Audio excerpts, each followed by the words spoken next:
Hello friends, রোজ রোজ একঘেয়ে পটলের তরকারি খেতে ভালো লাগে না বলো? তা আজকে আমি একটা নতুন রেসিপি নিয়ে চলে এলাম তোমাদের জন্য। তা চলো আমি দেখিয়ে দিই। প্রথমে আমি পটলগুলোকে ছাড়িয়ে দুদিকে একটু করে চিড়ে ধুয়ে নুন হলুদ মাখিয়ে রেখে দিয়েছি। আর এইদিকে দেখো মশলা নিয়ে নিয়েছি। এতে আছে টমেটো, কাজু বাদাম, আর ধনে গুঁড়ো, জিরে গুঁড়ো, কাঁচা লঙ্কা আর চালমগজ, আর একটু টক দই নিয়েছি। আর এইদিকে আমি ফোড়নে নিয়ে নিয়েছি তেজপাতা, গোটা গরম মশলা আর একটা শুকনো লঙ্কা। এইদিকে দেখো আমি একটা কড়াই বসিয়ে দিয়েছি, তেলটা গরম করে নিয়েছি। তারপরে পটলগুলোকে গরম তেলের মধ্যে দিয়ে ভালো করে ভাজতে হবে।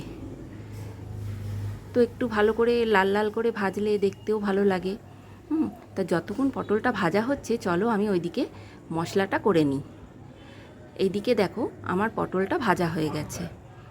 তা আমি এবার পটলগুলো তুলে নিয়েছি। সেই তেলের মধ্যে আমি গোটা গরম মশলা ফোড়ন দিয়ে দিলাম। এইবারে আমি এর মধ্যে দিয়ে দেবো বেটে রাখা মশলা। মশলার মধ্যে কি কি ছিল আমি আগে থেকেই বলে দিয়েছি। তো এবার মশলাটা দিয়ে ভালো করে নাড়াচাড়া করতে হবে।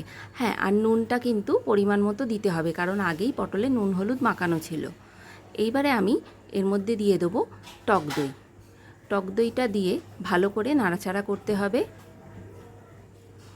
আর সামান্য একটু পরিমাণ মতো আমি হলুদ দিয়ে দিয়েছি। আর কালার হওয়ার জন্য আমি একটু কাশ্মীরি লঙ্কা ব্যবহার করেছি,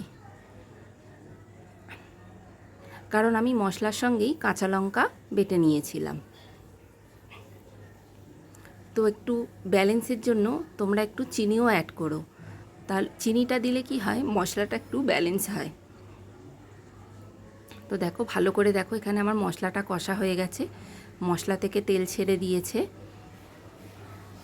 এবারে আমি ভেজে রাখা পটলগুলো মশলার মধ্যে দিয়ে দেব, দিয়ে ভালো করে নাড়াচাড়া করব, যাতে পটলের ভিতরে মশলাগুলো ঢুকে যায়। এইবারে আমি এর মধ্যে সামান্য একটু জল দেব, কারণ পটল কিন্তু ভাজা হতেই অর্ধেকের বেশি সিদ্ধ হয়ে গেছে। এইবারে আমি জলটা দিয়ে ভালো করে নেড়ে চেড়ে একটু ফোটাবো। তো এইদিকে দেখো আমার এখানে পটলের তরকারিটা রেডি হয়ে গেছে। এটা তোমরা একটা নাম দিয়ে দিও। আর নামানোর আগে একটু গুঁড়ো গরম মশলা আর একটু ঘি, কারণ এটা পুরোটাই নিরামিষ রেসিপি। নিরামিষের দিনে এই রকমভাবে পটল রান্না করে খেলে কিন্তু এটা দিয়েই ভাত খাওয়া হয়ে যাবে। তো বন্ধুরা, আমার যদি এই রেসিপিটা তোমাদের ভালো লাগে অবশ্যই কমেন্টে জানিও।